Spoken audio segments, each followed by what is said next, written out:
Watch this review here with a look at the DC Universe Classics Wave 5 Riddler. This was the first Walmart exclusive wave, and as such, it's pretty pricey at this point. Riddler comes with the torso of Metallo, this wave's Collect and Connect. Now, although I may or may not pick up the rest of the wave, I do have plans for this piece right here.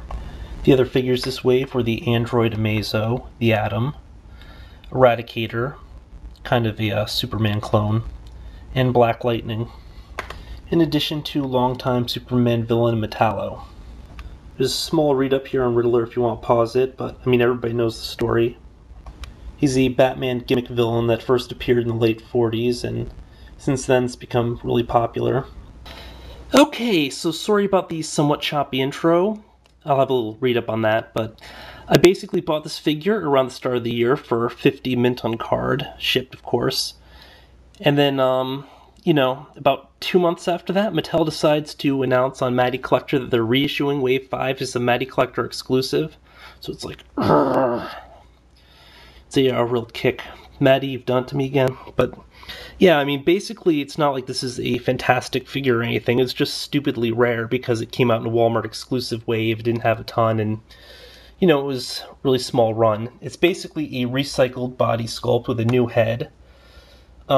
It was originally the Clark Kent body from the DC Superheroes line, I believe, which then they used for the Two-Face.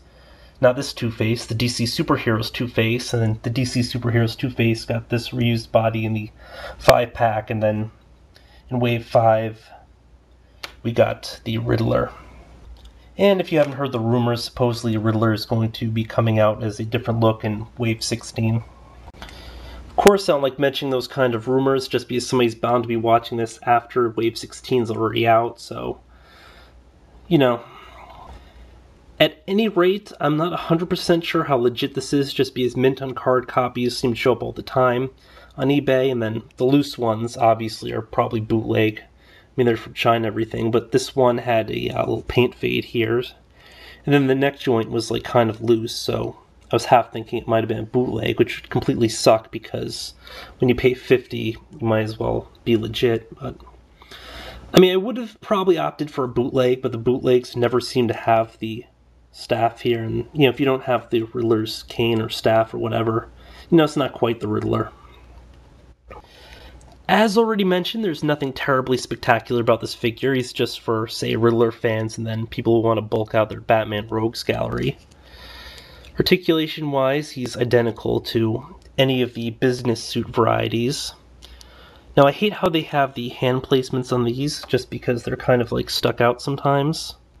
And they should really put them on like a ball joint or something if you're going to have it at that kind of an angle. And this one's a little bit better, though. Now, the weird thing is you can't really grasp the staff all that well in the... I guess you can, kind of, but it's like really loose in this hand, and then this one, it's more clasped together, so it fits better. So I usually use this one more for like if he's holding it down like this, because I believe that's probably why they had it, and the other one I use for if he's actually holding it, or if he's holding it like this. Ah! Yeah, the hands just don't really grip well either way, but there we go. Sorry. In terms of articulation, we have this rotating wrist, we have a single joint here at the elbow, rotating bicep, normal shoulder joint, head rotates, goes up and down a little bit, not much.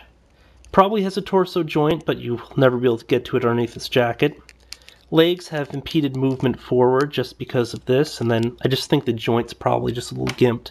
For some reason it can go further back than it can forward, so yeah, that's kind of strange. Also, it's got kind of cruddy seam work here. Although I think all of them kind of have that, yeah. I don't know. Then up at the hip here, we have a point of rotation, single joint here at the knee, and then at the foot, it will go forward back, and then it feels like it goes side to side sometimes, but actually, no, this one doesn't. Some of them do, some of them don't. All in all, he's kind of a must-own for Batman fans, but at that price, I definitely would be a little bit leery. I mean, if you can't get him during the Matty reissue, Because there are going to be a lot of product, and hopefully he'll be a little bit cheaper if you don't just buy the whole wave. I mean, you're better off probably just buying a bootleg or whatever, because Matty's kind of being douches, you know, releasing so few of these guys. I mean, ordinarily I wouldn't ever support like bootlegs or anything, but yeah. The only problem there is it doesn't come with the staff, and the staff or cane's like half the reason for getting him, so. You know, just best of luck to anybody who's going to try to pick this wave up during the Matty Collector June 15th, 2010 sale. I do specify 2010, just in case somebody's watching this in 2011 or 2012. You don't need to worry about 2013, though, because the world's going to end. Haha, probably not. But yeah, definitely some solid characters for that wave. I mean, Metallo, everybody does want, or somewhat wants. We've got Riddler, obviously, and then, I mean, Adam's cool, Eradicator's cool. Black Lightning's a decent character, but I think the Public Enemies Wave one looks nicer from the pics I've seen. Although this one will fit in better with your collection, and I'm sure somebody cares about the red-headed stepchild here, Mazo. Actually, that's probably an offensive stereotype, but, you know, with that, until next time, folks.